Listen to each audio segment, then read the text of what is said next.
The house smelled of cinnamon and lemon wax, the kind of smell that folded a room into itself and made old memories sit up straighter. In the living room, surrounded by a nest of handmade ornaments and brittle paper stars, Eleanor, known to everyone as Nana, took Mara's small, cold hand in both of hers. Outside, the winter pressed a soft white against the windows. Inside, the tree lights blinked like a private constellation. "As long as we light this tree," Nana said, "our family will not break. We honor what came before, and that keeps us together." She tucked a crooked ornament into place, her fingers steady despite the tremor in her voice. Mara, 7, and quietly believing in everything adults said, nodded solemnly and asked, "Will it work forever?" Nana laughed once, a sound like bells under soft fingers. "Forever is a big word. But for as long as you remember why we lit it, you'll always find your way back." Years later, after the funeral wreaths had been folded away and the empty chair by the window had become a shape that the house refused to name, Mara came home, with the sun low and the world sharpened by grief. The tree sat in the corner, bare but for the string of lights that Nana always insisted on winding, careful, slow, methodical. Mara ran a hand along the tree's dusty branches and found, tucked in the trunk, a little ribbon with Nana's handwriting. "Remember us." That night, the power flickered. The house sighed with the old pipes and the creak of floorboards. Mara, lightless and knotted with all the small catastrophes that had followed loss, settled under a blanket on the sofa. Midnight came and passed. The world outside settled into a clean, indifferent cold. Then, through the hush, a warmth bled into the room, gold and small. At first, then growing brighter, like breath returning to a sleeping thing. The tree lit up. No switch, no hand jet. Those soft, blinking lights, as if someone else had walked in and arranged them with the same deliberate patience Nana had used. Mara blinked and sat very still. The house seemed to inhale. The promise spoken years ago beside the same tree felt suddenly less like memory and more like a presence that had been waiting to be claimed. She whispered, because that was what people did when miracles wore the shape of ordinary things. "Nana." The lights did not answer in words. They did something kinder. They pulsed. A slow, steady glow that matched the beat of a steady, human heart. Mara's chest unclenched with the sound of unspoken vows finding their echo. And in that pulsing, she felt an invitation.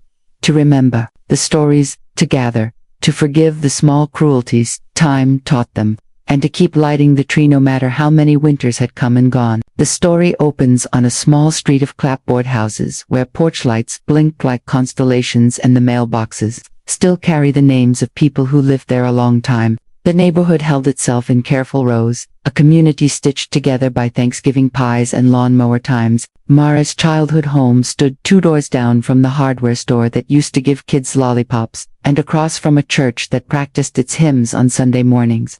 The house had belonged to Eleanor Whitaker for nearly 4 decades and became, to Mara, the axis around which the family turned. Eleanor, to the great-grandchildren, was the kind of woman who remembered everyone's birthdays and kept envelopes of recipes stacked under a drawer like secret maps. She taught Mara to braid hair, to mend socks without anyone knowing, and to read the small capitals in old family letters as if they were scripture. When she spoke about family, it was with an ache that came from living through too many winters and the quiet conviction that rituals mattered. The Christmas tree was her ritual. The tree in the corner lifted its arms every December like an old soldier stepping to attention. Nana washed the ornaments beforehand, each one a reliquary of birthdays, divorces, births, and small reconciliations. The star on top had been bent once when Mara was small and had been straightened with pliers, while Nana winked and told a story about how stars, like people, sometimes needed fixing. Mara grew up in that light. She learned early that some promises were not spoken in the dramatic cadence of vows, but in the little repetitions, the same cookie recipe pulled out of the same tin, the same carols hummed, the tree wound with the same careful hands. The promise Nana made one Christmas Eve, "As long as we light this tree, our family will not break," became a rumor in Mara's life. A talisman she wore in secret like a charm. In high school, Mara fell in love with Jamie, who had eyes like the ocean and a laugh that made the small kitchen in Nana's house sound like a stage. They dated through the awkward glories of late adolescence, first jobs, shared playlists, and the slow war of bills. Nana welcomed him, of course, with cookies and a readiness to be charmed. The tree watched over them both, a patient audience. People thought Nana's promise was quaint. Mara thought of it as a covenant. When Jamie proposed on a snow-thick night under strings of popcorn, Mara felt the tree in her chest warm and steady and promised.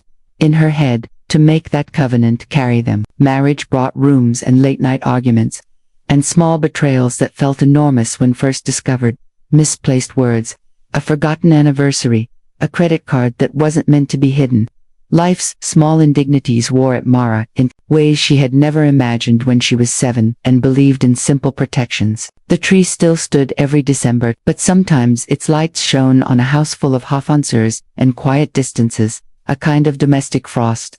Grandma Eleanor, aged exactly how strong women do, with stubbornness that became tenderness and then with the tyranny of bodies that forget what they once knew. The diagnoses arrived like a storm cloud, small slips of memory, then longer absences.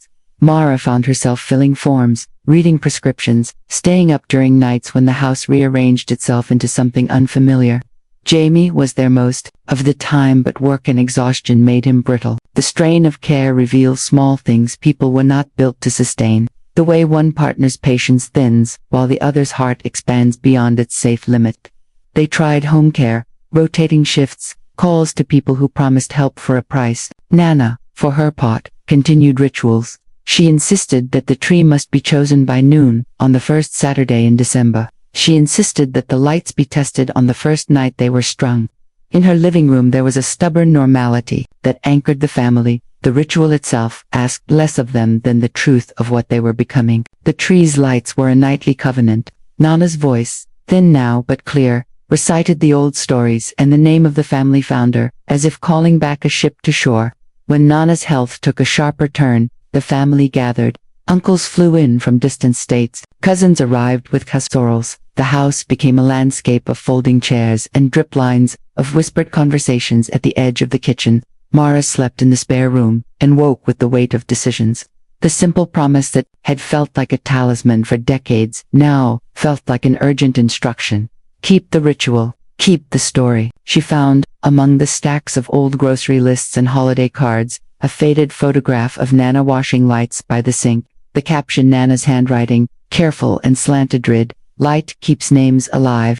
The funeral was small, the way some things are when you don't know how to fill a room with the sound of someone leaving. Mara wore Nana's old brooch pinned to her coat, a tiny star of hammered silver. People said the right things. She was devoted. She was a force. She taught everyone what generosity meant. In the days after, the house became a monument. There were calls about the will and whether to keep the house. Jamie suggested selling. Mara felt a tightening of fear at the idea of losing the place that cradled her, losing the tree and with it, the ritual that had kept her family sane. They decided to wait a year. "We'll keep it for the next Christmas," Jamie said. "It's what she would want." Mara nodded, but inside she felt a shape of worry that didn't fit words. The first Christmas without Nana was a desert of small fractures. The oven burned, the yams, the nephew refused to sing. The tree, when it was finally put up, looked too tall, especially with too fewer hands arranging it. They wrapped the lights clumsily. The ornaments hung like questions. The week after Christmas, in an unsentimentally human moment, Jamie drove to the hardware store and replaced some old bulbs. He and Mara argued in the garage about money. The argument ended with silence and the clink of a mug. They moved through the months with the slow, grinding cadence of people who pretend the shape of grief is a foreign country you can walk out of if you know the right exits. Mara found herself carrying Nana's recipes and notes like treasure. She took to leaving the little ribbon for Nana's handwriting tucked into the tree trunk because it felt like an anchor. Months passed.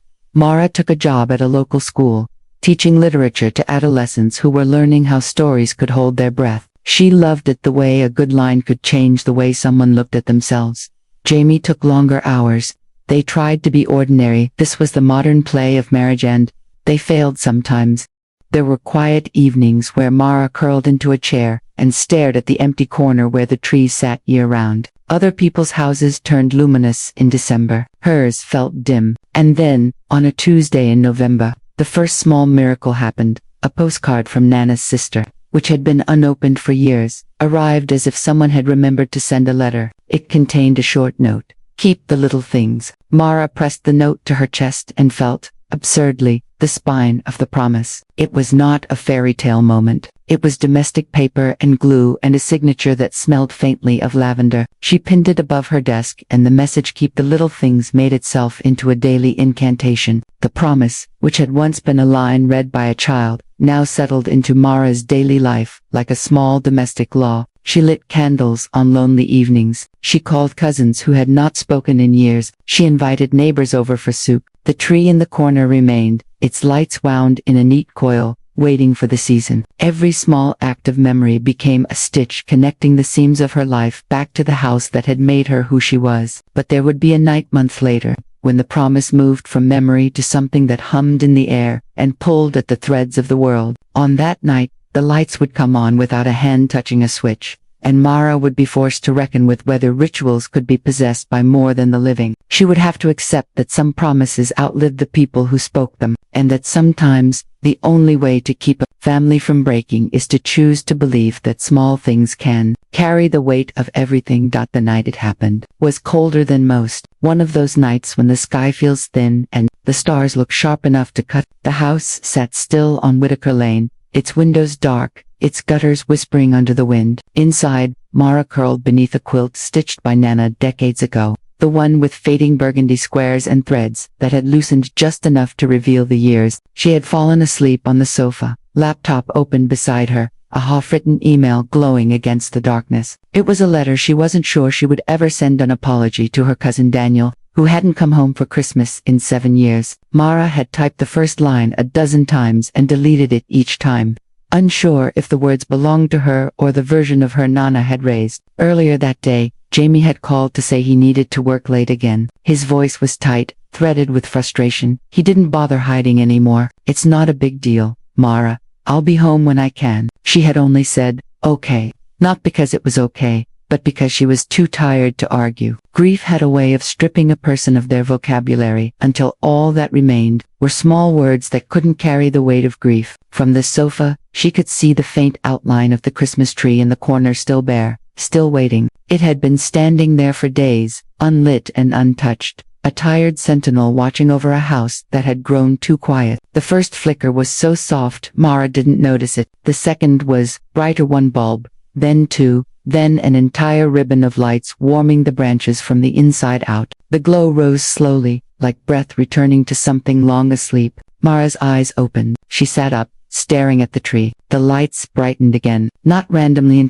as if someone had placed a hand on the switch. Her voice trembled. "Jamie," but she knew he wasn't there. She reached toward the floor lamp, but before her finger touched the switch, the tree brightened again, gentle, warm, deliberate, a slow pulse, the kind of pulse a living thing might make. She stepped closer, swallowing a sharp breath. The lights glowed in a rhythm that felt almost familiar. A second pulse, softer. A third. Recognition spread through her chest like heat. "Mama," she whispered, using the childhood name she had rarely spoken aloud. "Is this you?" The lights pulsed once. A yes, folded into silence. Tears rose fast, blurring the tree into a soft, golden smear. The scent of cinnamon drifted through the room, warm, nostalgic, impossible. Nana's Christmas scent. The warmth deepened as she knelt beside the tree. "I don't know what to do," she whispered. "The family is falling apart. Jamie and I. Something's wrong. I feel like I'm losing everything." The lights offered another gentle pulse. Something warm brushed her cheek. Nothing physical, yet undeniably there. The grief she had been carrying cracked. Tears escaped too quickly for her to control. She didn't know how long she stayed kneeling, forehead against the branches, but when she finally lifted her head, she noticed something at the base of the tree. An envelope, cream-colored,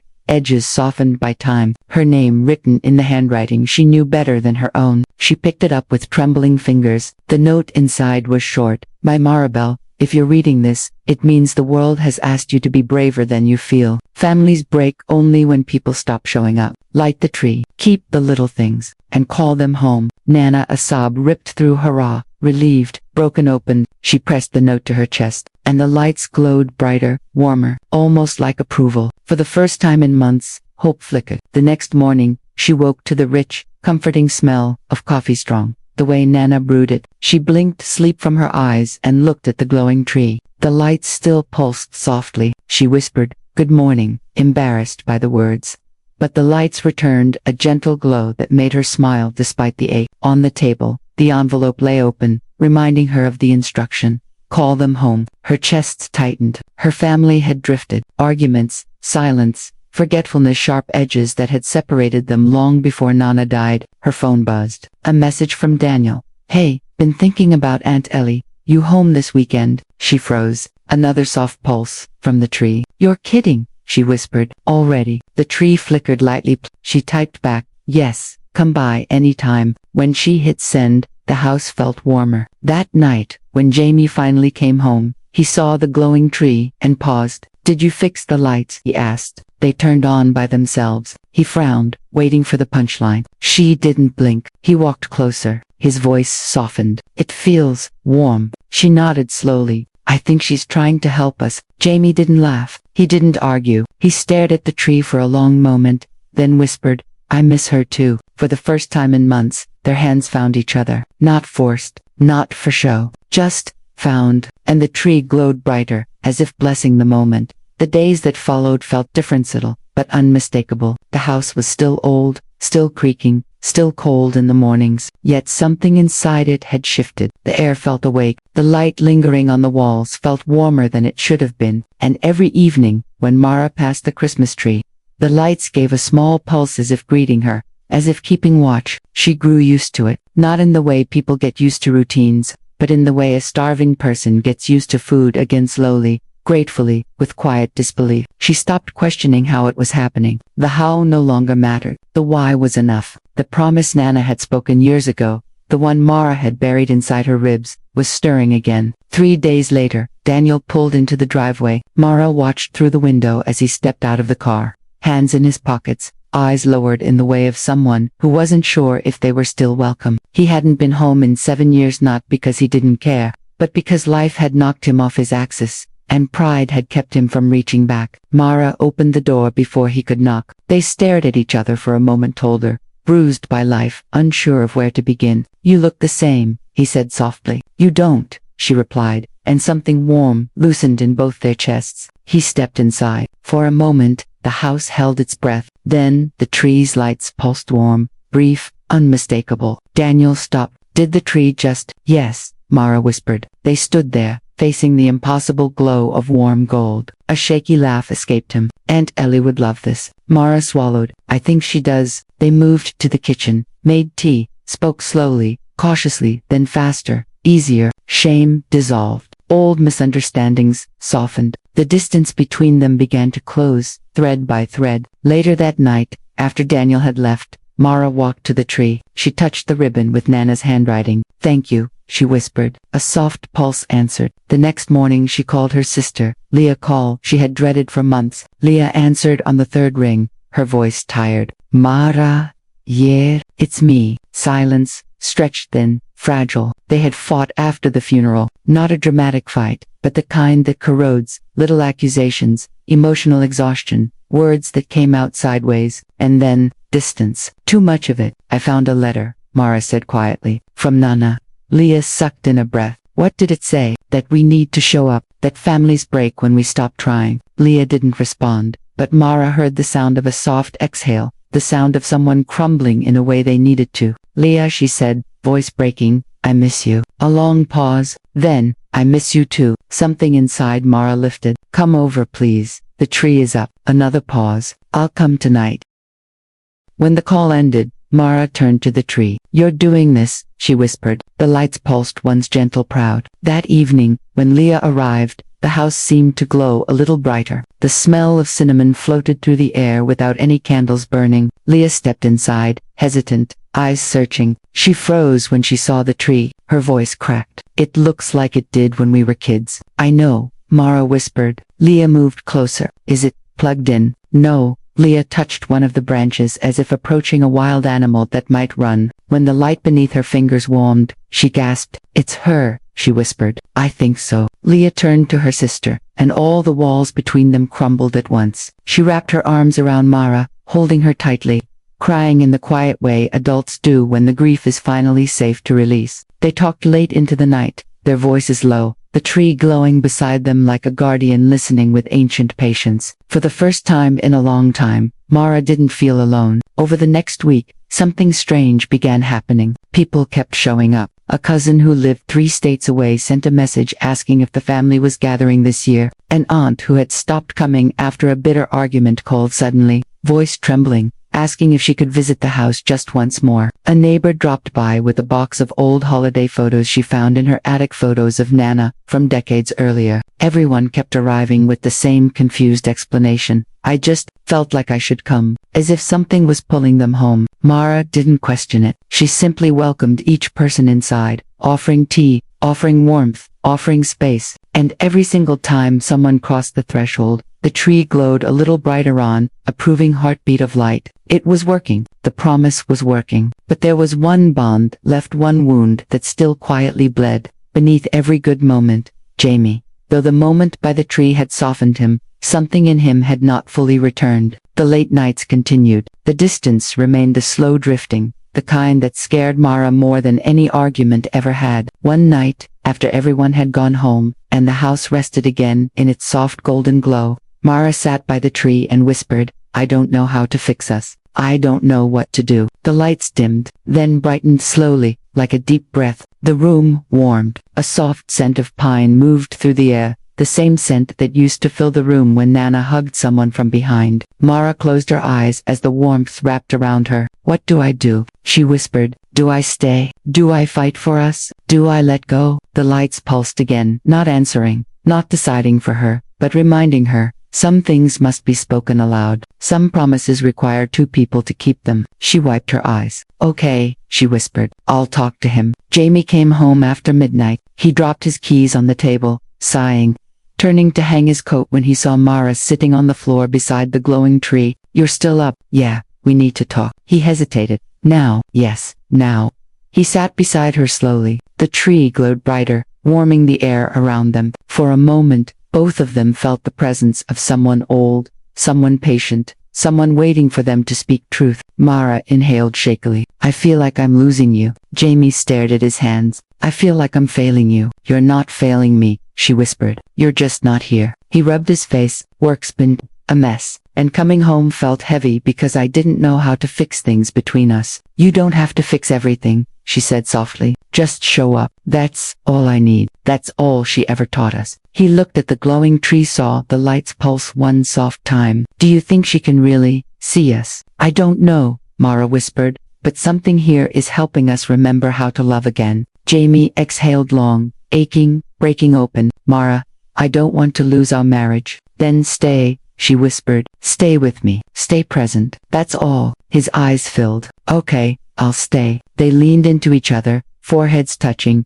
tears mixing with quiet relief. The tree glowed in a long, warm pulse, one that filled the whole room. A blessing. A beginning. Winter deepened. Snow layered the streets like folds of quiet linen. Inside the house, warmth grew with every person who entered, every apology spoken, every old wound forgiven. By Christmas Eve, the house was full. Family crowded the living room, laughing, crying, passing plates, trying not to trip over the dog. Conversations overlapped like threads weaving a tapestry. Old stories resurfaced. New memories formed. Mara stepped back to take it all in. The house had not held this many people in years, and yet, it didn't feel crowded. It felt complete. Daniel clinked a glass. It feels like old times, he said. Leah nodded. It feels like home. Mara looked at Jamie, who was laughing with her uncle while refilling cups. He caught her gaze and gave a soft, sincere smile, the kind she hadn't seen in months. Then her eyes drifted to the tree. Its lights glowed richer than ever, deep gold, warm, alive. A soft shimmer crossed the bulbs, moving upward like a gentle wave. Then, for a brief, breathtaking moment, she saw it. A figure, just the outline, just a shape of warmth and light standing beside the tree. Not frightening, not sharp, but soft as memory, and familiar. A woman's silhouette, short, sturdy, graceful in the way only old women are graceful. Hands folded in front of her, head tilted the way Nana always tilted her head when she was proud of someone. Mara blinked, but the figure didn't disappear. It only grew warmer. She stepped forward. The silhouette lifted one hand, slow, gentle, as though placing a blessing on the air. A pulse of light passed through the tree. Then the outline faded. not gone, just blended back into the glow. Mara pressed a hand over her mouth. Leah touched her arm. Did you see something? Mara nodded, tears running freely. She's here. And as if in answer, the lights pulsed once, twice, slow and steady. A heartbeat, a promise. The entire room fell silent. Everyone turned toward the tree, watching as the golden glow filled the space with warmth so real, it almost hummed. Daniel whispered, "Merry Christmas, Aunt Ellie." The lights brightened, flared softly, then settled into a peaceful glow. Mara closed her eyes. The family had come home. The wounds had begun to heal. The promise had been kept. In the soft golden quiet, she whispered, "I'll keep the tree lit, always." The lights pulsed one final time, a warm, gentle yes, and the house, at last, felt whole.